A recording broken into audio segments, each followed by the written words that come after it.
ওই দুইজন নির্বাচন কমিশনার আর কাজী হাবিবুল আওয়ালের জিনিস। কারণ এই কাজী হাবিবুল আওয়ালের নির্বাচনে কোনো বিরোধী দল নির্বাচন করে না, সুতরাং এখানে কারচুপি করবো কার বিরুদ্ধে? এখানে দেখা গেছে আওয়ামী লীগের বিরুদ্ধে আওয়ামী লীগ নির্বাচন করছে। তখন এই সরকারেরও ইন্টেনশন ছিল যে যেই পাস করুক আমাদের জন্য, হ্যাঁ, সিটিং মন্ত্রীকে ফেল করাইয়া, মাহবুব আলীকে ফেল করাইয়া সুমন, ব্যারিস্টার সুমন এমপি হয়ে গেছে। এবং এই বাংলাদেশে অনেক সিটিং এমপি অনেক সিটিং মন্ত্রীকে ফেল করেছে।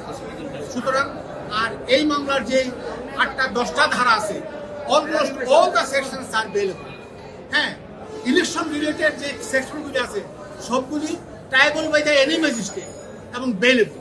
হ্যাঁ, এবং 120-20 বি এবং 124, হ্যাঁ, এগুলি সেডিশন। আমি ষড়যন্ত্র করলাম কোন সরকারের বিরুদ্ধে? বর্তমান সরকারের বিরুদ্ধে, হ্যাঁ হ্যাঁ, নাকি অতীত সরকারের বিরুদ্ধে? এজাহারে উল্লেখ, এজাহারে উল্লেখ থাকতে হবে আমি এই লোকটাকে লাঠি দিয়ে আঘাত করছি, তখন 323-এর অভিযোগ আমার বিরুদ্ধে হবে। কিন্তু এজাহারে যেটা উল্লেখ নাই, কিন্তু সেকশন হিসাবে ইনসার্ট করা হয়েছে সেকশন কলামে।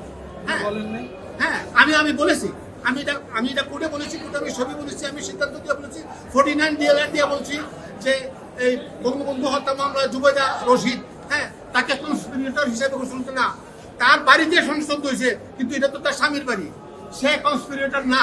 এই সিদ্ধান্ত আমি দিচ্ছি, জমা দিচ্ছি।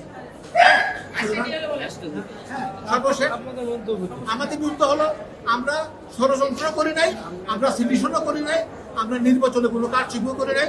কারণ একই সরকারের তারা কেউ নমিনেশন প্রাপ্ত সরকারের, কেউ তাদের বিদ্রোহী কেন্দ্র। সুতরাং এখানে কারচুপি করার কোনো সুযোগ নাই, আমি নির্দোষ।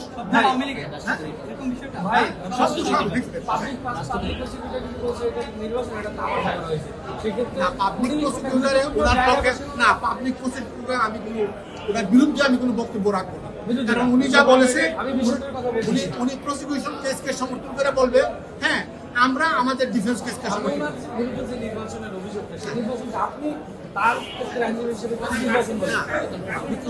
অভিযোগটা দিচ্ছে যে উনি 28% ভোট প্রথম বলছে, পরবর্তী সময় বলছে।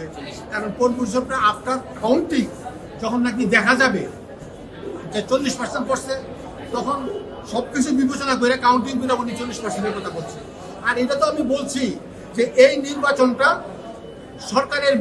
সরকারের নমিনেটেড ক্যান্ডিডেট এবং সরকারের বিদ্রোহী ক্যান্ডিডেট, এখানে কারো পক্ষে আমার পক্ষপাতিত্ব করার কোনো সুযোগ নেই।